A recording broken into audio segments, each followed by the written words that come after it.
Warning, warning. This is a global ice out.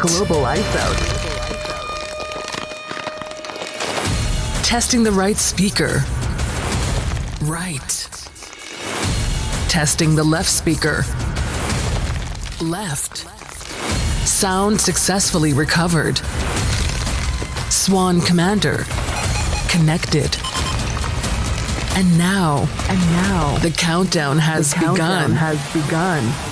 And now, are you ready for a journey that goes beyond the norms?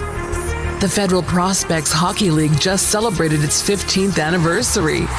With a footprint and fan base rapidly expanding, Swan Hockey is now bringing you behind the scenes. Beyond what you see at games. Beyond the arenas. Beyond the crowds. This is FPHL, Beyond the Glass.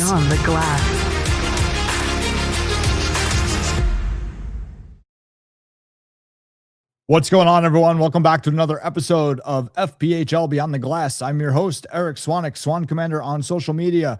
This is the official podcast of the Federal Prospects Hockey League, and we've got an interesting episode for you coming up. We are going to catch up with Shawn Jones, the general manager of the Minnesota Northern Lights brand new expansion team for next season. We've got neutral site games coming up in Minnesota, so we're going to talk with Shawn.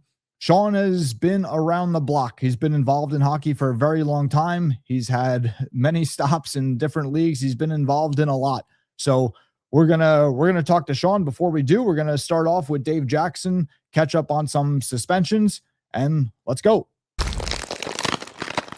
What's going on, Dave? How are you? Eric, I'm great. How about yourself? Doing good. Almost time for playoff hockey in the Federal League. It sure is. Great time of year. I think we just trade deadline coming up, or just passed, or I know it's any day now. So there should be some teams selling and some teams buying and making that push to either win the cup or just to get into the playoffs. So exciting times. Yeah, for sure. Interesting to see how everything, is shaping up for the end of the season. We're going to have the college guys involved now and everything.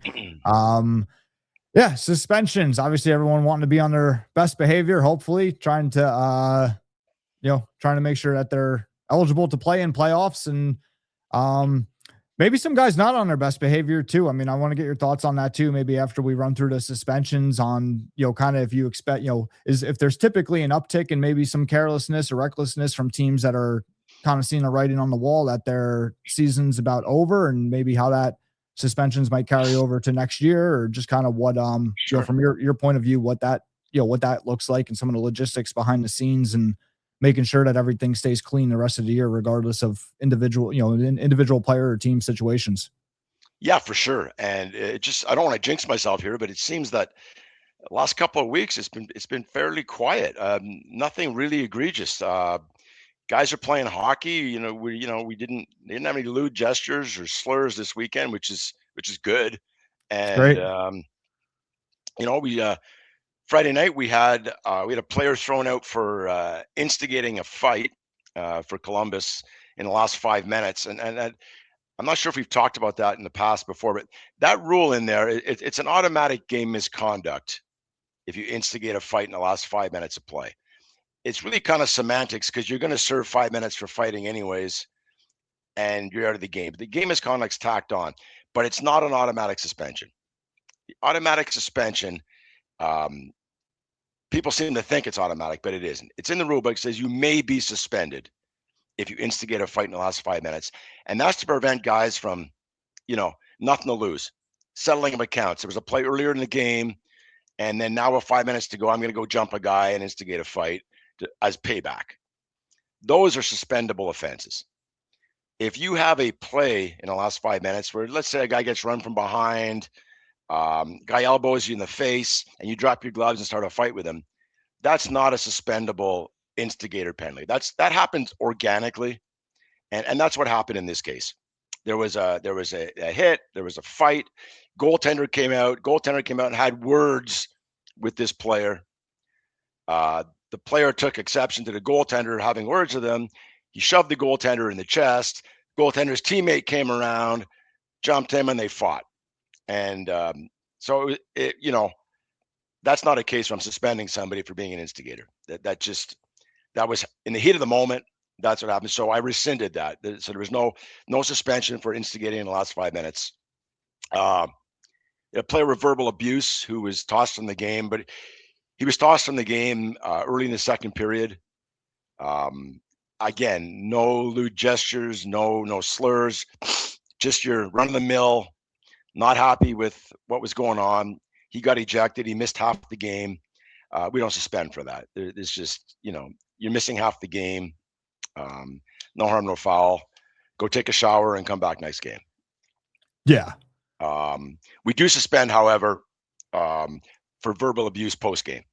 And we've talked about that on this podcast before, is that we don't fine players in this league. They work too hard for their money, so we want them to keep it in their pocket. But if you verbally abuse an official post game and it rises to the level of being assessed a game misconduct, I've got to suspend you, because not having the ability to fine, that means you just get away with it for free. So post game verbal abuse, you're pretty much always going to see a suspension come down on that one. We moved to Saturday night. We had an assistant coach who had a little bit too much to say to the opposing team's players. That's something that we really frown on. As coaches, your job is to be leaders, to keep your players under control. And when that, becomes something where you're going after other teams' players, trying to incite them, we levy a pretty hefty fine. So we levied a fine on that one, and hopefully that'll modify the behavior. Having to cut a check for some money, usually, I mean, for me anyways, if I ever have to cut a hefty check for something, I try and remember that going forward down the road. Yep. Hit them where it hurts. Yeah. And the last two were in Port Huron's game against Indiana. We had a really interesting one where there was a scrum and we had a fight, and then off to one side we had a player. I referred to it in my review as he was ragdolling him. Other player wanted no part of him, but he was pulling his sweater over his helmet. He wasn't really punching him. He just kind of pulling his sweater over his head. He had his hand on his chest. He was moving him back and forth. He wanted him to fight, but he wasn't gonna. He knew better than to sucker punch him. He wasn't gonna do that. He trying to goad the guy into fighting him, and the guy wanted no part of him. And unfortunately, that player ended up falling and hitting his head on the ice. Fortunately, he came back later in the game, so there was not a serious injury. But as far as what do we call that? And I had to talk to the referees. I'm not really sure what we call that, because it's not a match penalty for attempt to injure, because he wasn't attempting to injure him. It's not fighting. It's not aggressor. He didn't punch him. So what do we call it? I mean, so I think maybe we could just class that as, which is what I did in my review. I classed it as unsportsmanlike conduct, continuing an altercation. And because there was injury involved, he got a 1-game suspension for that, because we just can't have that. There's got to be some price to pay for injuring a guy, even if it's not intentionally. Right. And then on that same altercation, we had a aggressor penalty. There was a hit. The hit, actually, I'm fine with the hit, but it looked bad. The player spun away at the last second as they were going to the corner. He went down. He looked like he was hurt. He wasn't. He got back up. But that caused a gathering. And one player decided that he was going to fight an opponent. Other opponent wanted no part of him. Never dropped his gloves. He basically tried to just turtle. He's covering up with his hands on his face. And the Port Huron player punched him 8 times. Linesman intervened, stopped him. No injury, but that's a textbook aggressor. And unfortunately, that was his 3rd aggressor of the season. So that's a 3-game suspension. They're cumulative. So an aggressor penalty is an automatic 1 game. Second offense is 2 games. The third offense is now 3 games. So it's unfortunate, but. So he's got a total of 4? No, he's got 3. 3. Okay. 3 games. Third offense, 3 games. And We've been doing that for 4 years. I've probably suspended 40 to 50 guys for aggressor, with the same formula, the same judgment, and that's what it is. So that's all we had. And now we're going into playoff races. And like you alluded to earlier, we're going to hope the players realize how important it is and not put themselves or their teams in a bad position by being suspended. Yeah, absolutely. And how about some of the players that take the opposite stance, that realize, hey, you know what, writing's kind of on the wall. It's not looking good for us. I'm going to let, whole, 56 game season of frustration pour out now. Well, that's something that Paul Jean will also address, the director of officiating. He'll address that with the officials, especially in games where there's either two teams that are out of it, or you got one team that's really, either in it or trying to make it, and one team that's out of it with nothing to lose.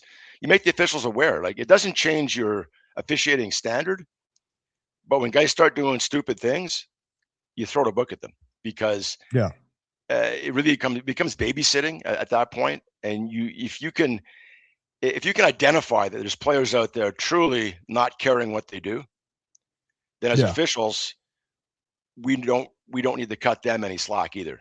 We just need to throw the book at them and get them out of there for the protection of everybody, and protect them from themselves too. I mean, if you don't take care of it and leave them in the game, they might do something worse. Right. Hurt somebody, hurt themselves, get suspended even longer. So there's very low tolerance by the officials for teams and players that are out of the playoff race and out of the playoff hunt. We don't want to see guys get hurt. So, we impress upon the officials how important it is to identify those types of situations. Yeah. And is that something that you typically do see an uptick in terms of between two teams that are out of it or something, or is it just something to be more aware of? Like, what does that look like from a league, league staff point of view behind the scenes? Like, obviously you said, you guys, Paul Jean will be speaking with the officials and everything. But how big of a topic is that this time of year? Well, I think historically, anyways, this is my 4th year doing this, there really hasn't been an uptick late in the season. I think guys that are going on to the playoffs realize how important it is to play hockey. And I've sort of got the impression that guys that are out of the playoffs, they just don't want to get hurt. They don't want to get hurt going into the summer. They want to be able to enjoy their summers. They want to be able to train all summer, get ready for next season. So for the most part, they avoid the extracurricular stuff, and I hope that continues this year. Yeah, for sure. And do you want to get into, in terms of suspensions, anything that does happen carrying over to next season, or how that works? Yeah, so all our suspensions are cumulative, and they work on a 365-day calendar.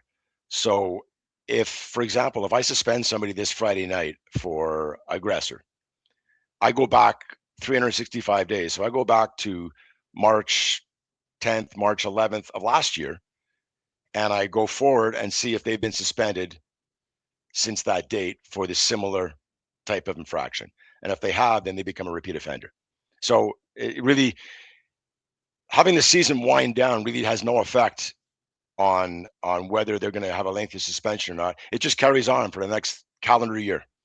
And even if they go, if they go to Europe, I guess it would change. But if they go play in any other North American professional league, they all honor our suspensions. So, don't do something stupid because the season's ending. It'll follow you into next season, which could really affect a team signing you, could really affect a team renewing 100%. You want to change teams, you want to change leagues even, but you're sitting out a 10-game suspension to start the season. That really doesn't entice a team to sign you. No, not at all, right? Because you get a 5-game suspension here at the end of the year, and you got to sit out the first 5 games next year. Typically, if you're moving up a level, you're trying to prove yourself, and those first 5 games are extremely important. So it, to your point, a guy trying to switch leagues or whatever. It's audition time, and you're going to be sitting out. Totally. Well, let's hope we don't have to worry about that. Yeah, absolutely. Hopefully everything continues on the trend that it has been. Awesome. Well, sounds great, Dave. And right back at it next week. Great speaking with you as always, Eric. Have a great weekend. Thanks, Dave. You too. What's going on, Shawn? Welcome to the podcast. How's it going? Sounds great, Eric. Going really well. We're working night and day to get this, this hockey team off the ground, the Minnesota Northern Lights, and we're very excited about the prospect of playing at the Ralph Engelstad Arena here in Thief River. We're a regional team. Obviously, we're tapping into the regional market, which is probably about 75 miles, and the people in this area drive to this venue because it is a special venue, and people are used to driving here for events. Yeah, absolutely. So let's kind of go back to the beginning. So you're the general manager of this team. When were you in this since the beginning? When this was just an idea to bring the team here? Did you get hired on later on? What's the process, for you? Yeah. Well, Don and I go back a few years. We were working on a project in Beaumont, Texas, to bring a team there. Of course, it'd be nice for the Zydeco because it's only 2.5 hours away. Unfortunately, the ice plant in the building was not working, and the city did not want to work with us and redo it. So without ice, you don't play ice hockey, obviously, Eric. So we moved on from that. And Don, I've been trying to work with Don on some different markets the last couple of years. Don and I have developed a very good relationship. I have the utmost respect for Don Kernan and Sarge and all the staff. Don Kernan is a brilliant man. Sarge is a brilliant man. They do great work, and they've developed a unbelievable minor hockey league. And my hat is off to both of them.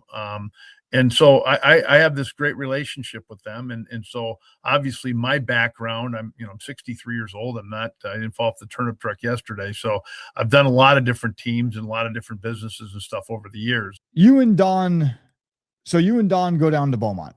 Doesn't work out there. Right. How did Minnesota come to materialize? What was the process there? Well, Don and I felt like we really needed to try to get a team in Minnesota because it's the state of hockey. It's so hockey rich. And so we looked at a couple different venues. I really wanted to go to Duluth, Minnesota. I mean, Duluth, Minnesota is a gold mine. It's a gold mine waiting to happen. Problem is, you got the Amsoil Arena where the Bulldog ladies and Bulldog men play. There's not enough ice dates. They also have the deck, which is the old building where they used to play, holds 5,000. A perfect minor league hockey building.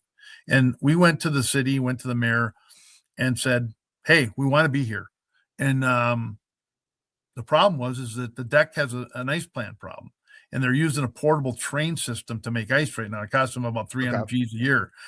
They weren't going to do it anymore. It was too much for the city, too big of an expense. So they said, "Hey, we just can't do it. We'd love to do it, but we can't."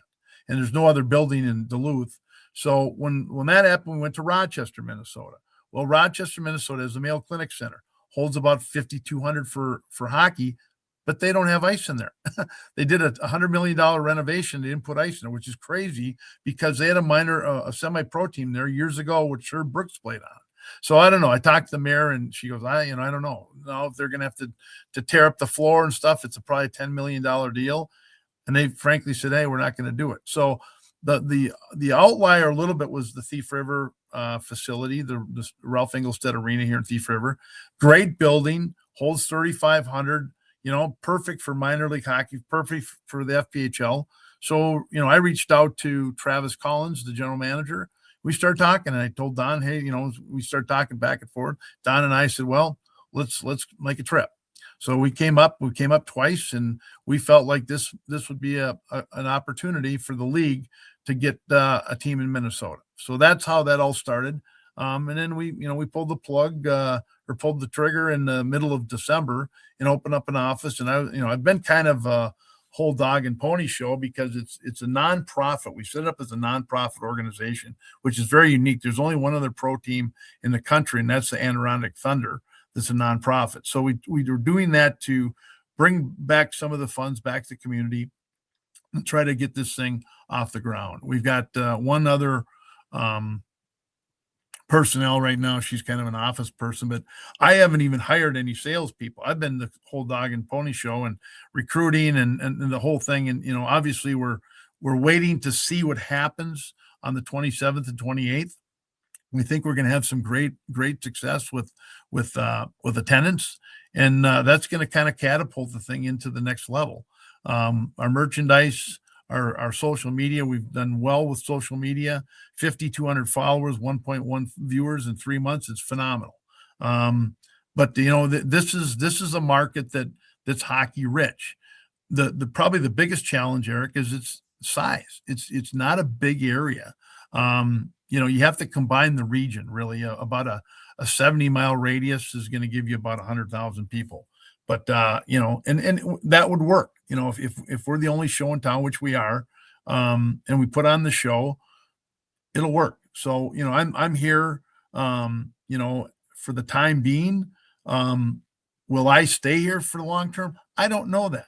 I am actually working on another franchise for our league in Grand Island, Nebraska. And we ran into a problem with the ice plant there. And that's where I probably would have been, to be honest with you, because I have an investment group and I'm part of that. It just wasn't meant to be, because they built the building 20 years ago. They never put the ice plant, never turned it on. I mean, it's never been turned on. They've never made ice there. And so it sat. And wow. Corrosion. I know. They spent all so this money. They have the plant, just never used it. Never used it. The locker rooms, I went to the locker rooms there, and I said to the GM there, Kyler Tirewater, I said, I'm looking around and going, well, these have never been used. He goes, yeah. 20 years. They built all this stuff and didn't use it. So now they want a hockey team. And the problem is Honeywell did an assessment, and the chiller's got corrosion because it's been sitting there for 20 years. So now they have to replace the chiller, and there's some stuff in the ice plant they need to replace and get a dehumidifier. So it's about a $900,000 bill. The city wasn't crazy about putting the money up, but the state of Nebraska has a fund for stuff to be fixed like that. So they went to the state, and the state said, gave them the thumbs up. So they're going to put the stuff in the building, but they're not going to get the money till probably the end of May. So by the time they get it in, it's not a 26-27 season, it's a 27-28 season. And that's what we'll do. But since I'm here, I'm going to run this and do my darndest to make this successful, and then probably either hand it off or kind of bounce back and forth. We don't know. Don said, well, maybe you run both. I said, well, I don't have an S on my chest. So, but it'll be interesting to see how it goes here. We're optimistic, and Don and I are Don and I talk probably 3-4 times a day. And he knows that, this is not the first rodeo that I've been. I mean, I was a commissioner as well. I was a commissioner of Major League Roller Hockey for 2 years, a professional roller hockey league. And then I went back into the East Coast Hockey League, and it was a GM of the Knoxville Cherokees. We moved the team to South Carolina in PD, where PD is now a new team in our league in the FPHL.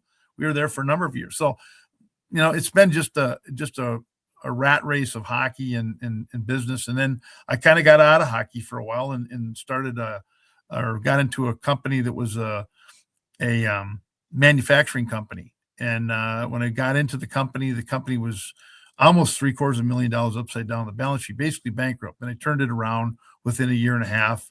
And that organization was sold in 2016. I was there for a few years.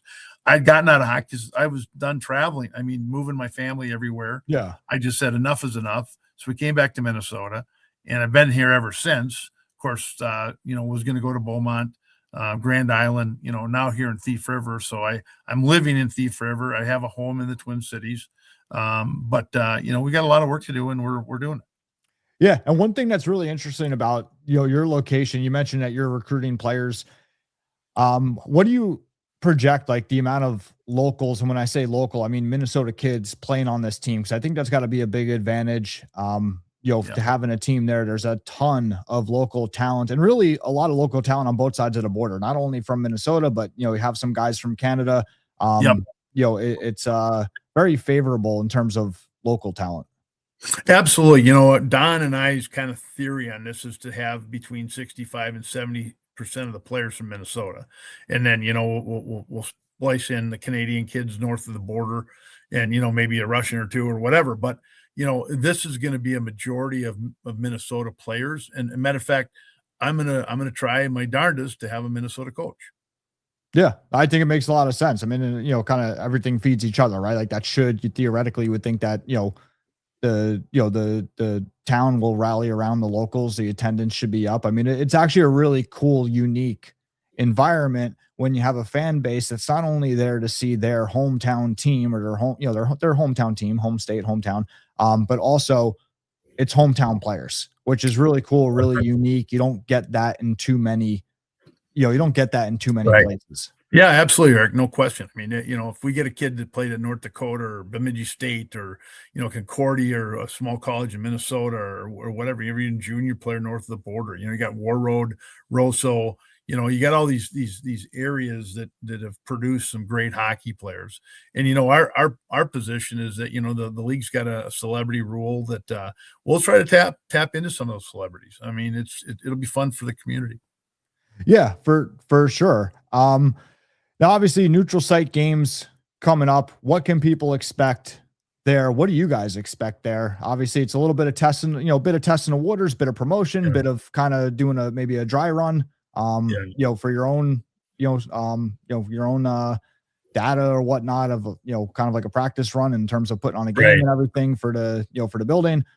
What are the expectations there in terms of what you guys expect and what Yeah. fans could expect that come and check it out? Yeah. We've got, I was over in Grand Forks yesterday, which is part of our market, as long as we're not playing, equal nights with the North Dakota Hawks, the Division I college program. And they're going to be, probably deep in the playoffs if they're that far. But, we really have set it the 27th, 28th is no competition. But, we're advertising on iHeartRadio, which reaches about 300,000 people in the region, about the games. We're talking about, the 27th and 28th. iHeartRadio is sponsoring the 2 nights. We're gonna shoot from the red line for a little space in the goal area, the board. You go in there, you're gonna win a bunch of money. So it's it's something that kind of used to be a deal that they would do. You don't see it much anymore. Somebody can win I think it's $25,000.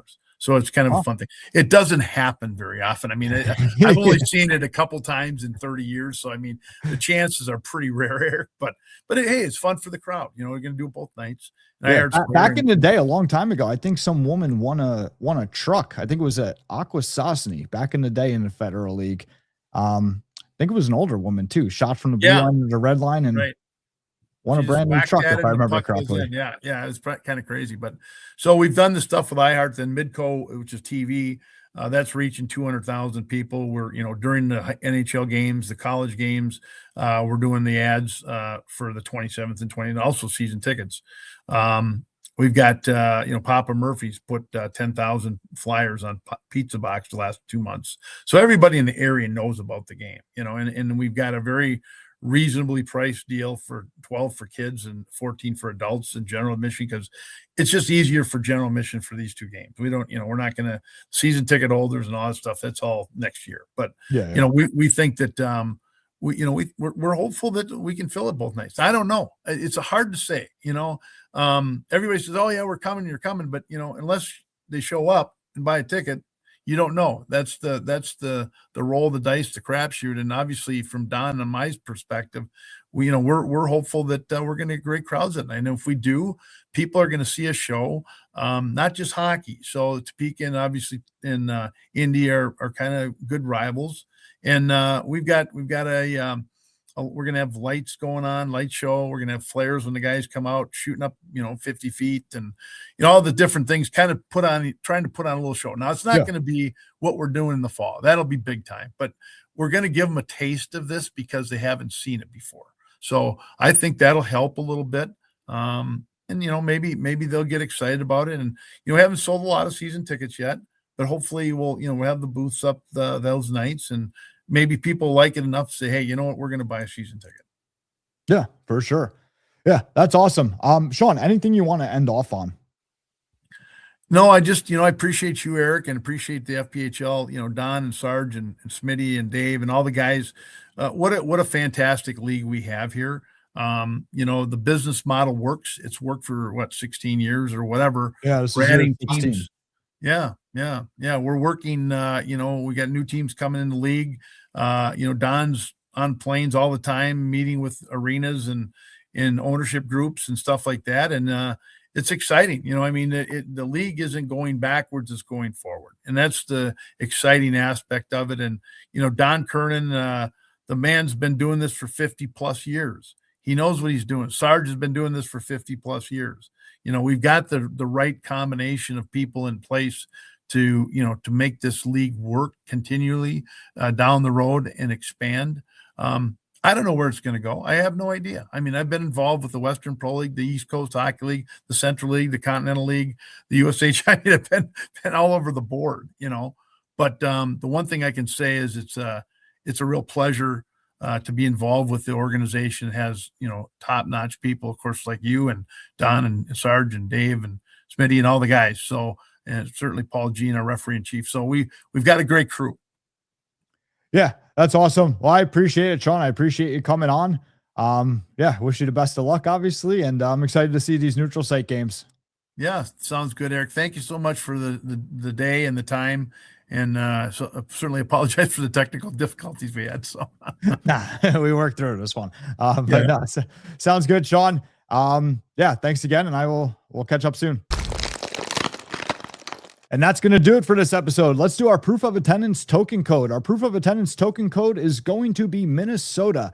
Enter the code at swanhockey.io on the podcast page, and you will be eligible to receive your proof of attendance token for watching this episode. Codes must be entered by 9 p.m. Eastern time, the night that this show airs, which is Wednesday night. And our magic number is 5. Collect 5 or more of these tokens, and you will have access to the member-only chat in Club Fed inside the Swan Hockey Discord server. You can get there from the link in the description of this episode or from swanhockey.com. And that's going to be all for this episode. Until next time, I will see you guys soon. Thank you for being the best part of this episode of FPHL Beyond the Glass by Swan Hockey. We will see you soon.